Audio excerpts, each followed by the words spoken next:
The detailed story of Attila the Hun, the Scourge of God.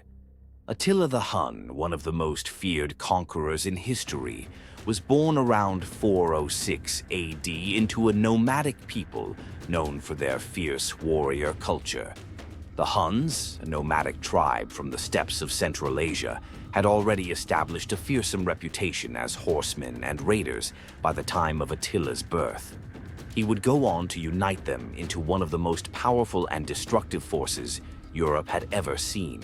Attila's early life is largely shrouded in mystery, but by the 430s AD, he and his brother Bleda had ascended to the joint leadership of the Huns after the death of their uncle, Rua. At this time, the Huns were already a significant military force, having established a relationship with the Roman Empire. The Eastern Roman Empire, under Emperor Theodosius II, was forced to pay tribute to the Huns in exchange for peace, a practice that would continue and grow more demanding under Attila's leadership. In 434 AD, after a treaty with the Romans, Attila and Bleda agreed to a sizable annual payment of gold from the Eastern Roman Empire, solidifying the Huns' wealth and power. However, the brothers did not coexist in harmony for long. Around 445 AD, Bleda mysteriously died, with many historians believing that Attila orchestrated his brother's murder to gain sole control of the Hunnic Empire. Now, the undisputed leader, Attila set his sights on expanding his empire and exerting pressure on the surrounding nations. In 441 AD, Attila launched a series of invasions against the Eastern Roman Empire, Byzantium. The Huns' lightning-fast attacks decimated the Roman cities in the Balkans, including the important city of Naissus, modern-day Niš in Serbia, which was completely destroyed. Theodosius II, overwhelmed by the devastation, was forced to renegotiate the tribute. The new agreement saw the tribute doubled to 2,100 pounds of gold annually, a humiliating concession for the once proud Roman Empire. But this was just the beginning. Attila's ambitions grew, and he continued to push deeper into Roman territory. In 447 AD, he led a massive assault that brought the Eastern Empire to its knees. The Huns stormed through the Balkans, reaching as far south as Thermopylae in Greece. The destruction left much of the Roman infrastructure in ruins, and Theodosius II was again forced to negotiate peace, agreeing to yet another increase in the tribute. By now, Attila had established himself as a master of psychological warfare, using fear and destruction to bend one of the world's most powerful empires to his will. While the Eastern Roman Empire continued to pay tribute, Attila's gaze shifted toward the west. In 450 AD, a new opportunity for expansion arose. Honoria, the sister of the Western Roman Emperor Valentinian III, sent a plea for help to Attila, accompanied by her engagement ring. Honoria had been promised in marriage to a Roman senator against her will and sought Attila's aid to escape this fate. Attila took her plea as a proposal for marriage and demanded half of the Western Roman Empire as her dowry. Valentinian III naturally rejected this claim, but Attila used it as a pretext for war. In 451 AD, Attila marched his forces into Gaul, a territory controlled by the Western Roman Empire. His army, made up of not only Huns but also subjugated Germanic tribes such as the Ostrogoths, Gepids, and Alans, swept through the region, laying waste to towns and cities. The Western Roman general Flavius Aetius, recognizing the threat posed by Attila, formed an alliance with the Visigoths, led by King Theodoric Thus, to repel the Huns.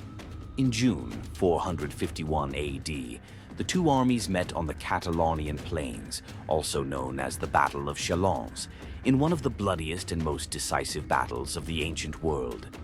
The exact details of the battle are unclear, but it is known that both sides suffered immense casualties. The battle ended in a strategic stalemate, but it was the first time that Attila's advance had been halted. Though not a decisive defeat for the Huns, the coalition of Romans and Visigoths had succeeded in preventing Attila from conquering Gaul. Theodoric III was killed during the fighting, and Attila, realizing the heavy losses on both sides, withdrew his forces. This battle marked a turning point in Attila's campaigns, showing that even the mighty Huns could be checked under the right circumstances. Undeterred by the setback in Gaul, Attila turned his attention to Italy in 452 AD. His army crossed the Alps and began a campaign of terror, sacking and burning cities along the way.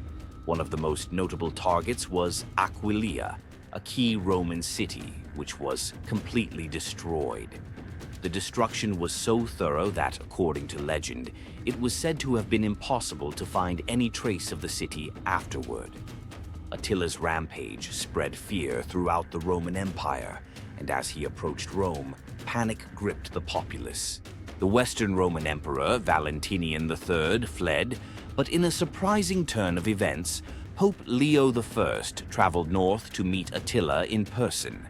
The meeting between the Pope and Attila remains shrouded in legend. It is said that Leo, in a calm and dignified manner, convinced Attila to spare Rome. Some accounts suggest that Attila was moved by a vision of saints or by divine intervention, while others propose that Attila was simply worn out from the campaign and agreed to peace in exchange for more tribute. Regardless of the reason, Attila withdrew his forces, sparing the city from destruction. Rome was saved, and Pope Leo's influence grew as a result. Shortly after his retreat from Italy, in 453 AD, Attila unexpectedly died. His death occurred on the night of his wedding to a young bride named Ildiko. The circumstances of his death remain mysterious.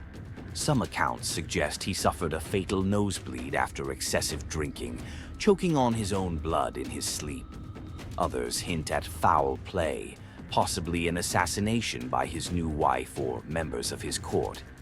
Regardless of the cause, Attila's death marked the end of an era. His funeral was as grand as his life had been. Attila's body was placed in 3 coffins, one of gold, one of silver, and one of iron, symbolizing his power and wealth. According to legend, the river where he was buried was temporarily diverted, and after his burial, the river was returned to its course to conceal his grave forever. The slaves who carried out the burial were killed to ensure the location of his final resting place remained a secret. Without Attila's leadership, the Hunnic Empire quickly unraveled. His sons, who inherited his vast domain, fought among themselves for power, weakening the unity that Attila had worked so hard to establish. Within a few years, the subject peoples, including the Ostrogoths and Gepids, rebelled against the Huns. The empire fractured, and by the end of the 5th century, the Huns had faded into obscurity. Attila's legacy endures as one of history's most feared and legendary conquerors. Known as the Scourge of God, he terrorized both the Eastern and Western Roman empires, bringing them to their knees and extracting enormous tributes. His reputation as a ruthless, cunning, and relentless leader spread far and wide, and his name became synonymous with destruction and terror. Although his empire collapsed shortly after his death, Attila's impact on the Roman Empire and the peoples of Europe was profound. His invasions hastened the decline of the Western Roman Empire and reshaped the political landscape of Europe in ways that would echo for centuries.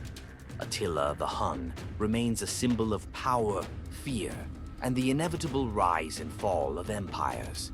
His story is one of ambition, conquest, and the fleeting nature of human greatness.